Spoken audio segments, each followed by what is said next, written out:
What is going on YouTube? It's your boy Spanko, and today I'm bringing you guys a Kaiju control, so like a pure Kaiju control deck profile. Now this is something I've been testing around. It's more for fun. It's definitely something that's anti-meta. It's meant to break boards, and it's meant to, not necessarily OTK, but it's meant to break boards, put everything back into a simplified game state, and then you do this basically every single turn so that you'll win through that. So if your opponent tries to make a board, you basically out their board, simplified game state. If they try to make a board again, what you're going to do is you're going to break the other board again and then simplify game state every single time. That's basically what this deck aims to do. Now, like I say in all my deck profiles, if you guys have any suggestions after I show you this deck profile, leave it down in the comment section below. Also, if you enjoy these deck profiles, make sure to give this video a like and subscribe to the channel if you guys haven't already. I know I've been inconsistent with my uploads recently, but don't worry, I got a bunch of content coming your way. It's December. I have a lot of things to do for you guys. Some really big projects that I don't want to announce just yet, but I will let you guys know when the time comes. And yeah, without further ado, let's get into the profile. One more thing before I get into the deck profile, check out the Discord. The link will be in the description below. Check out the Discord, guys. The Discord is where we talk about deck building, theory crafting, etc. And I know people ask for my deck list because sometimes they want to see a written out version or a version just all in front of them, and I put all my deck lists on the Discord as well, so if you guys want to check that out, it'll be in the link in the description below. So to get into the monsters, you are playing triple Gamma Seal, the best Kaiju, just because you are playing Kyoto Waterfront. And if you guys don't know, in this deck profile, the Kaijus are really good because you actually want to use their effects. So for Gamma Seal, it's pretty much a Solemn Judgment. During either player's turn, you can remove 2 Kaiju counters from anywhere on the field and banish a card, or negate the activation of a card and then banish that card. So this is basically a walking Solemn Judgment, and putting him in defense position on your side of the field just controls the board so much. That's why triple Gamma Seal. Next, I'm playing double Jizukiru. It's a 3300. You can summon it to your side of the field off of Slumber, and then also it's a machine, which is kind of relevant, which I'll show you guys why that's relevant later. But Jizukiru is really good. Double Dogoran, if you guys don't know, also I should mention their effects. This one, for Jizukiru, you remove 3 counters from anywhere in the field, and then you can negate an effect. And then if you do negate an effect, you destroy 1 card on the field. So that's Jizukiru's effect. Dogoran's effect is a little bit different. Once per turn, you move 3 Kaiju counters from anywhere on the field, destroy all monsters your opponent controls, but he can't attack that turn. So as you guys can see, all these monsters have effects that are actually really useful in the game, which is why you play multiple of these ones, because this one just like Raigekis your opponent's board. Of course, it can't attack that turn, but being able to Raigeki your opponent's board is really good. He destroys a card and negates, he negates and banishes a card. It's insanely good in that sense. And then for the one-ups, I'm playing 1 Thunder King. Basically, you remove, I think, 3 Kaijus, and then he can make 3 attacks during this battle phase, which is really strong, but it's only on monsters, so that's why you really can't OTK with him, which kind of sucks. Of course, if your opponent has like 4 monsters on the field, I mean, that's really good, right? But a lot of the time, if you slumber, it's gonna be 1-on-1. So his effect isn't too relevant. I just like to use him because he's a 3300. That's not a machine, which is kind of something that'll come up. I'll explain why that comes up later, but there's that. I play 1 Raiden. Basically, Raiden, you special summon a token when you remove, I think, 2 Kaiju counters. It's not that good, but he's just a different name. You want to have as many names as possible. And then for the last Kaiju, you are playing 1 Humongous. Humongous, basically, you remove 2 Kaiju counters from anywhere on the field, and then monsters on the field can't attack and have their effects negated. So he's basically like a skill drain when you remove 2 Kaijus. These effects don't really matter. These ones are the ones with the effects that we actually are going to use regularly. These ones are just more for having different names, and then they actually can be like come up. It's not like they can't come up, it's just these ones are the more important ones, right? So these ones are just for different names. Now, your only pretty much normal summon of the deck is triple Fairy Tail Luna. If you guys don't know how Luna works, so essentially what happens is you can target 1 face-up monster your opponent controls, and if your opponent can send 1 monster from their deck to the graveyard to negate it, or to negate this effect, or if not, then it bounces the card and this card back to the hand. So what's really good is if you give your opponent a Kaiju, so let's say you slumber, right? You give yourself a Kaiju, you give your opponent a Kaiju, you can normal summon Luna, target their Kaiju, and then what happens is they're probably not going to have the Kaiju in their deck, so you're going to bounce the Kaiju back to your hand, right? And then Luna also comes back to your hand, which is why Luna is really good in this deck. Also, on normal summon, it adds any spellcaster with 1850 from your deck to your hand, aka itself, because they're all 1850. So if you just draw one of them, you'll basically have all 3 of them by like turn 2 or whatever, right? So that's why this card is really good in that sense. So it's your best normal summon. And we're also playing triple Eater of Millions. Like I said, this is a control variant, and Eater of Millions is really good actually in these control variants, especially if you give yourself like a 3300 Kaiju and you give them like, let's say, a Humongous. You can normal summon Eater, or not normal summon, sorry, you should special summon Eater, and then then banish the Kaiju at the beginning of the damage step, and then your Kaiju is free to attack directly, right? So Eater of Millions is really good in that sense. Also, the reason it's really good is because if you Kaiju your opponent, Eater of Millions, you banish it, now you have the ability to Kaiju your opponent again, right? Because you can only control one Kaiju on each side of the field. So Eater of Millions gives you that opportunity to do something like that. So that's why Eater of Millions in these control variants are really good. Now, it's also a card that your opponent has to go out of their way to out on your side of the field, right? Because if you have this on your side of the field, they know they can't just attack it, right? So now they have to use their pop or their send or whatever it is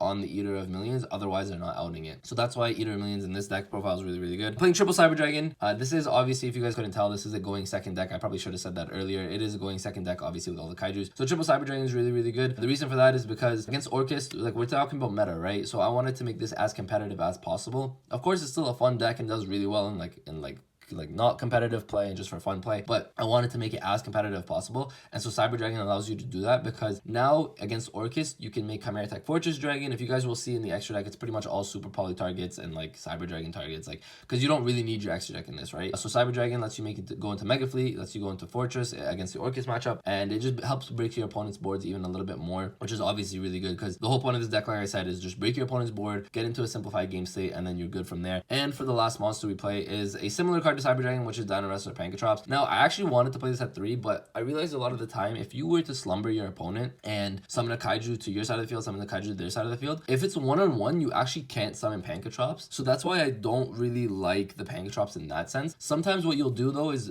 the reason I kept it at 2 is because you can special summon this. Let's say if you know they have a negate or something, you can bait out the negate with Pankatrops, and then once you bait out that negate, then you can slumber. So that's why I decided to play triple Pankatrops, or double Pankatrops, not triple Pankatrops, I should say. Triple Cyber Dragon, though, of course, is still really good because you want to see this going second, like, right away, because this is like something you want to special summon right away. And the thing is, if your opponent doesn't make a huge board, you can actually just contact fuse this into your Mega Fleet or something, and then you can just start poking from there and start having, like, you know, Mega Fleet poke or beat down or whatever, right? This is another reason why I wanted to play Jizukiro as well, is because sometimes if you give your opponent the Jizukiro, you can contact fuse it right away. Sometimes if you give yourself the Jizukiro and let's say you can't get out, you want to get rid of it so you can summon another Kaiju to your side of the field, again, Cyber Dragon gets you into Fortress Dragon, and then now you can summon another Kaiju, right? So that's why these are, like, the ratios all make sense in my opinion, and it makes it as competitive as possible. And that's also it for the monster count. So going off to the spell cards, we are playing triple Interrupted Kaiju Slumber, and to work with this, we're also playing triple Dark Ruler No More. The reason for that, I love these two together. Like, Dark Ruler No More with board disruption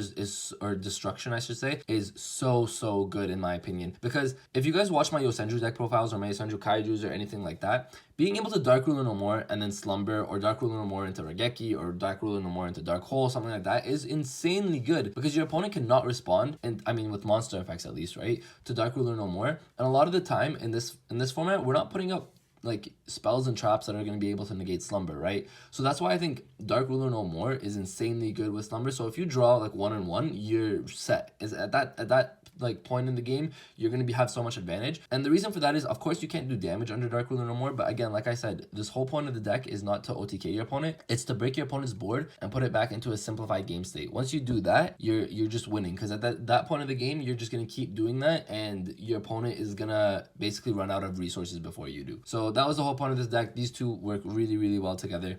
Now, this is where the deck gets a little bit expensive, and I'm sorry, I should not be, I know, I'm sorry, but triple Extravagance, like, Extravagance is just so good because you don't use your extra deck at all, other than for Super Poly and like the contact fusions. So the thing is, you could just run 3 of everything. It's good, right? So that's why Extravagance just helps you really good. It also really works really well with Eater of Millions, because you banish it face down, so it gives Eater of Millions that extra attack boost. I mean, not that it's really relevant, but it just gives it that extra attack boost. Now, if you guys can't afford Extravagance, or you guys don't have Extravagance, trust me, I know it's expensive. A budget alternative is just to play something like Desires. Desires is just as good. Don't get me wrong, like, I'm not a huge fan of the Banish 10, but the thing is, Desires does get you the draw too, and that's really good in that sense. You don't even actually really need the draw. The reason I decided to play this is because I thought, you know, Extravagance, if you don't open it with Dark Ruler No More or something, then this will bait out a negate that your opponent has. Because you need to be able to bait out a negate, because a lot of the times your opponent will be putting multiple up. I guess in this Orcust format, your opponent's not putting up too many negates, which is why this is also safe to play in that sense. But if your opponent is forced to use an Ash on this, then you can get your Slumber off for free. Because if you guys don't know, you can also Ash a Slumber, because Slumber does say special summon from deck. So if they Ash this, then you can get your Slumber off. So that's why I kind of wanted to play it that way. But then again, desires, if you guys can't afford these, don't worry, put in some desires. There's other cards, you can put in a third Pankatrops. I wouldn't play 3 desires in my opinion, I would play maximum 2. So for the third card, maybe play a third Pankatrop, maybe try like Link Slayer. I think Link Slayer is a really good card, and so you could even do that, right? So that's extravagance for this profile. If you guys don't have these, don't worry, there are budget alternatives. Then I'm playing triple super polymerization. Again, like I said, break boards, simplified game state. I'm not even playing hand traps, if you guys saw, right? Break boards, simplified game state, and you just want that. You want to keep your cards on the field, and you want to take your opponent's cards off the field, right? The thing is with hand traps that I should have mentioned earlier is that once they're out of your hand, they're gone, right? And with a deck like this where it's kind of rogue, you need as many cards on the field and in your hand as possible. So you don't want to play stuff like hand traps. Whereas something like super poly, you'll get rid of a card from your hand, yes, but you'll be putting something on the board, so you're not losing a card. You're basically going again 1 for 1. Of course, this requires a discard, and it sucks being able to the thing is you don't have any great discards in this, so having to discard is not the greatest, but being able to break your opponent's entire board is worth it, right? So it's triple super poly. Then I'm playing triple Kyoto Waterfront as well as 1 Terraforming. The reason for that is, I mean, it's pretty simple in my opinion. Kyoto Waterfront, like I said, with Gamma Seal especially, like Gamma Seal is a walking Solemn Judgment. So if you summon Gamma Seal to your side of the field, and you'll probably have a few counters on Waterfront, to be honest, at that point, because if you Slumber, it'll get a counter for every card that goes to the graveyard. Every time a card is sent to the graveyard, actually. So with 3 counters on this, you're actually just and let's say you have Gamma Seal, you have like unlimited judgments in that sense, right? Not necessarily unlimited, like I'm exaggerating, but I mean, like I've had times where I've had like 3 to 4 Gamma Seal negates. If you guys don't know, this is also not once per turn. So 3 to 4 Gamma Seal negates is insanely good, right? So at that point, you're also putting up negates on your side of the field. So that's why I really like these. And then for the last cards in the deck, we are playing triple Instant Fusion. It makes Thousand Eyes restrict, and again, break your opponent's boards. That's why Thousand Eyes is really good, and that's why Instant Fusion is really good in this deck. And that's it for the main deck. It is 40 cards on the dot. So moving on to the extra decks, I'm going to warn you guys, I only have 12 cards in this extra deck, and I'll show you why, and I'll explain why later, but the main cards you're going to be using are triple Inquiry Bow. Again, because you're playing Extravagance in this build, you need to be playing triple of something like this. Also triple Thousand Eyes Restrict, same idea, because again, with the Instant Fusion, you always want this to go off, but if you Extravagance, you don't want to banish all your restricts, right? Because then Instant Fusion is dead in your hand, and you never really want to play any dead cards. So that's why you have to play just 3 of, so it's safe through Extravagance. Again, you're not going to be using your extra deck too much in this deck anyways, so that's why you have space for something like this. So triple Thousand Eyes, triple Inquiry Bow. I play double Chimera Tech Mega Fleet as well as 1 Fortress. Now again, like I said, against the Orcus matchup, against any other matchup, like these are really, really good in themselves, so that's why you would play this. I play 1 Dragostapelia.